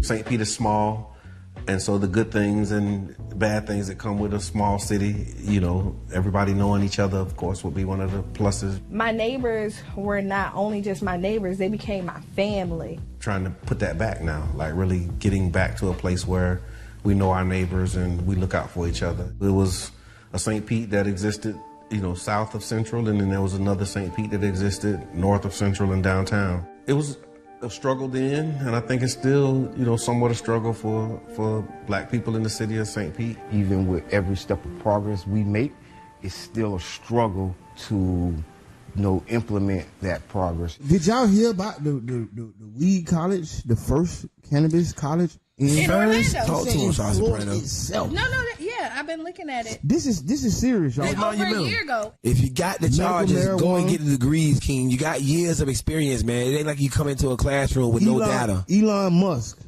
said that a drug dealer knows how to manage and run a business better. I can't believe that. The real facts, man. I'm all about education. But what I'm saying is that we carry this industry on our backs. The way we started the Tampa Bay Breakfast Club, Jabbar approached me about what could we do, how can we do something together, and then an opportunity to promote Amendment 4.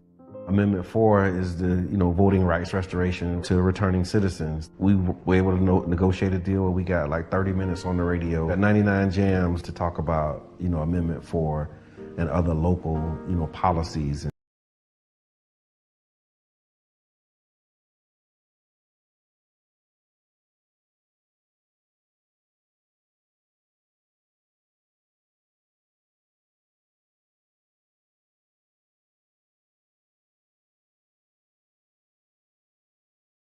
To returning citizens. We were able to negotiate a deal where we got like 30 minutes on the radio, got 99 jams to talk about, Amendment 4 and other local, policies and politics. Enjoyed it, so we started doing it on Sundays as like a podcast with, at the time, Janet Michelle. She was our co-host and she, filled that role until she moved. And then we had Carla Bristol, Carla B. She came in for a season. And then Reno was behind the scenes. He was always present because we did organizing together, so he'd come and hang out. And then the things that he was saying off camera was like, man, we might as well just have you on the show. The negative thoughts that you is thinking about right now, or any particular subject, y'all, just flip it. Turn problems into opportunities. Problems are opportunities, man. Big shouts out to South Soprano, man. Real deal, man. We on the jump board together right now. Just being around people and clearly always talking, I just felt like at least learn something, so as you see that you're not going to shut up, you can have substance to your conversation and not just be labeled somebody who just love to talk. Really being informative, looking to give the information that isn't readily available in our community. Multiple meteorologists can look at the same data and come up with a different forecast. And so now you take those models, take that data and say, okay, based upon all of that, absolutely, you might be in between here and there, and that's my know what I'm saying speech. Most recently, after Carla B, transitioned out and went to do other things as well, Kiana, we invited Kiana. I've been working with the guys for a while outside of this, and they called me to interview. And when I came in to interview that Sunday, after the show, they was like, hey, you need to be a part of the show. And I was like, okay. I look at it almost like a band and the instruments, but it's just the instrument that we're using is our voices. My voice is already kind of squeaky. I know my voice can get squeakier. You have to have your radio voice on and have that vocal control. I talk lower when I need to calm it down. And when I'm very passionate about it, I slow it down and because I want you to understand what I'm saying. What's good for the geese is good for the gander. So if you keep it secrets, just know that she can too. Okay, and see that's why Kiana, that's why you need it on the Tampa Bay Breakfast Club. You feel? So you gonna even things out. You know what I'm saying? I was just joking. You know what I'm saying? We just understand power, and in terms of people's attention, because it costs. People's attention costs. That's why it's called pay attention. We want to present local information right up there with, the trending topics. One thing that's a common denominator with all of us is that we're all passionate about our people. For me, what you take from me is that I'm real and I'm passionate about the growth of our people. The overall goal, I would say, is to have a more informed community.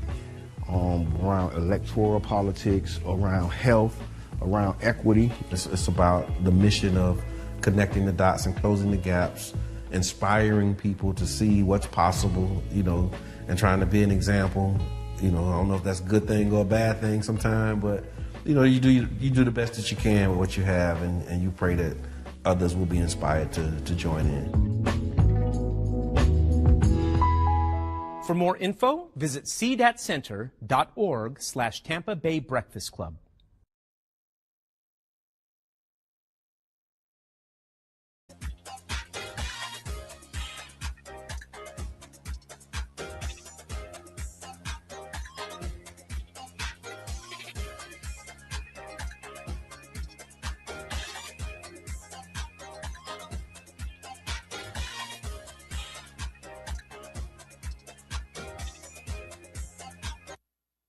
The cold night is not yet.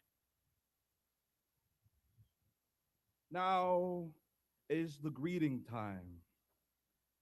The sun is here, and the savannah is so freaking warm. And today we remember why elephants never forget. Thank you.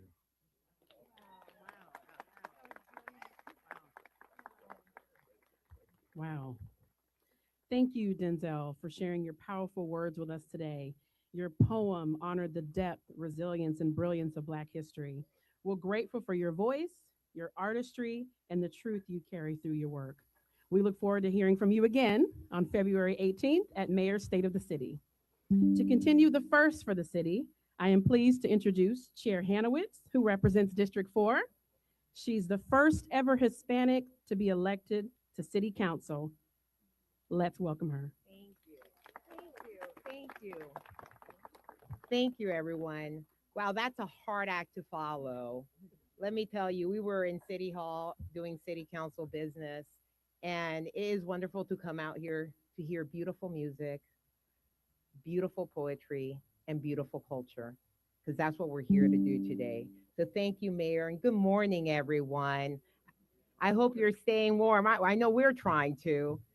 So on behalf of City Council, thank you for joining us as we raise the Dr. Carter G. Woodson flag in recognition of Black History Month.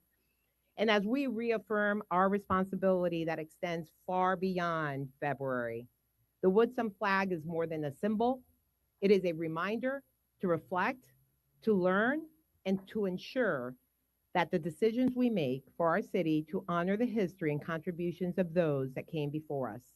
Black history is not just a part of St. Petersburg's history, it's woven in its very fabric. The struggles, the sacrifices, and achievements of Black leaders and communities have shaped this city and this country. Recognizing that history means more than celebration, it means understanding how our past informs the present and how it must guide the future we are building together. Thank you to everyone at the Woodson African American Museum for your steadfast leadership and for championing the importance of preserving, teaching, and elevating our histories in meaningful and profound ways. As a daughter of Cuban exiles, I know how deeply our histories shape who we are. Honoring where we came from matters because the world we live in today was built by those who came before us, by communities that persisted, even when the path forward seemed impossible. Dr. Carter G. Woodson, often called the father of Black history and the founder of what we now recognize as Black History Month, challenged our nation to fully acknowledge the historic contributions of Black people. That challenge remains with us today. The lessons of Black history, of courage, resilience, and community strengthen us when we take them seriously and allow them to inform our work. So today, as we raise our flag, we recognize ourselves to listening, learning, and building a city that honors every contribution and every story. And I am proud to serve a city that continues to do this work together. Thank you, everyone. Thank you, Chair Hanowitz. We will now hear from a representative of the Woodson African American Museum of Florida, Miss Vanessa Sweat.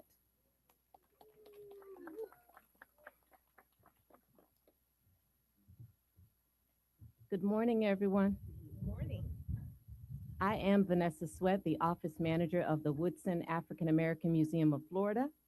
Mayor Welch, Chair Hanowitz, members of council, distinguished elected officials, community leaders, honored guests, thank you for joining us this morning as we gather to honor the life, legacy, and enduring vision of Dr. Carter G. Woodson, the father of Black history. Dr. Woodson devoted his life to ensuring that the stories, scholarship, and contributions of African Americans would be preserved, presented, interpreted, celebrated, and taught, not as footnotes, but as the foundational truths of this nation's history. As our country looks ahead to commemorating 250 years of independence, many still struggle to tell the full truth. The reality is that this nation's success was built not only on ideals of freedom, but on the hard work, brilliance, resilience, and extraordinary ingenuity of African people who were enslaved and brought to this land to fortify its wealth and prosperity. Those who are learned know this truth. Others may resist it, but history does not bend to comfort. It calls us to courage. In 2016, when the then chair of the Woodson Board, now executive director Terry Lipsey Scott, appealed to the mayor of the city of St. Petersburg to raise the flag honoring Dr. Carter G. Woodson, she did so with clarity and conviction. She knew it was time for our city to take a lead, to become a truth teller and a beacon for integrity and inclusion. This flag was not simply a symbol, it was a statement that Black history matters and that the untold stories deserve to be seen, heard, and honored. Though Ms. Scott is not with us this morning, she asked me to remind us of this. African American history will not be ignored at this nation as they mark its quincennial. We will honor the lives and the legacies of those who made this nation great. We will not allow their stories to go untold. In that spirit, the Woodson, in collaboration with the Smithsonian and Florida Humanities Council, will open a major exhibit in July, one that centers African American experiences and highlights the countless roles Black Americans have played across centuries of American history. As the Woodson African American Museum of Florida continues to serve as a catalyst in the community and beyond for preserving Black history, we thank you for standing with us today. We thank you for honoring the resolute history of courage, resistance, resilience, and excellence. In closing, we would love for you all to take an active role in this day of celebration. So when I say Black history, you say American history. Black history. American history. When I say tell the truth, you say honor the legacy. Tell the truth. Honor the legacy. And let me leave you with this final affirmation. When I say lift every voice, you say and tell the story. Lift every voice. And tell the story. Thank you so much. On behalf of the board, the staff, and the Friends of the Woodson, thank you for your continued support and for your allegiance to America's full, honest, and inclusive story. Thank you, and happy Black History Month.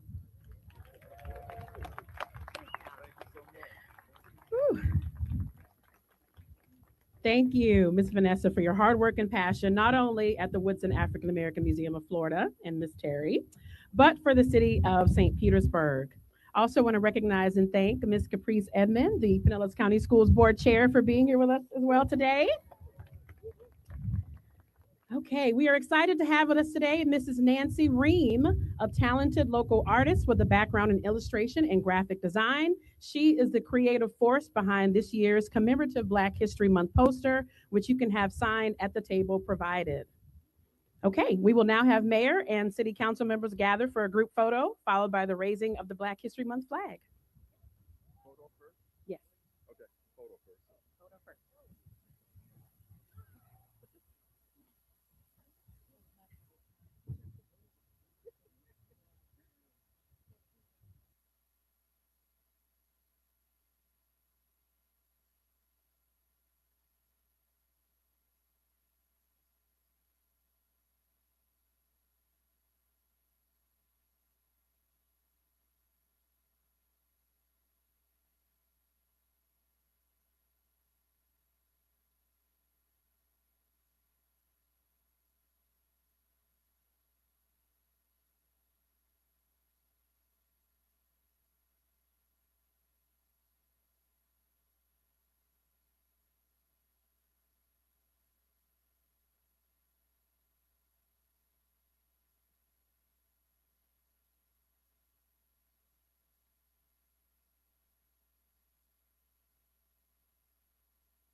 Thank you. This concludes our Black History Month flag raising ceremony. Thank you for joining us. Have a great day.